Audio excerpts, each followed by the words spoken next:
On est très heureux de recevoir ici au Théâtre du Crocheton, dans sa galerie, cette exposition. Ce sont des récits très personnels, très intimes, mais qui retracent aussi toute la difficulté des parcours que ces personnes, que ces femmes ont traversés. Le contraste entre mon pays d'origine et la Suisse a été difficile à supporter. Toutes ces femmes,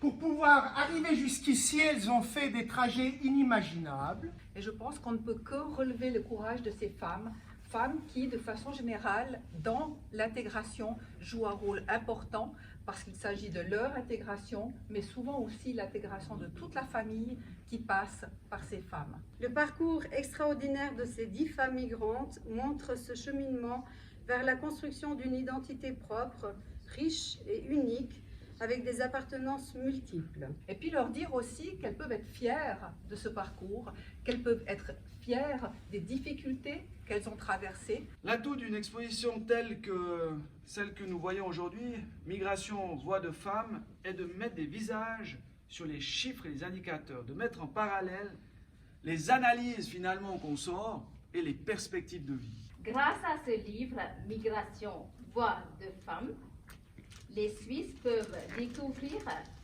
les souffrances et les difficultés vécues par les migrants et faire connaissance avec elles. Pour des gens comme moi qui ont eu la chance de naître dans un pays où, grosso modo, tout va bien, eh bien, c'est un apprentissage de tous les jours. Les rencontres, les situations vécues, même les plus déstabilisantes, sont autant d'opportunités de se questionner sur qui est l'autre, mais surtout sur qui suis-je. Donc vraiment, courage et fierté, c'est les deux choses que j'aimerais retenir de ces 10 portraits qu'on a ici devant nous.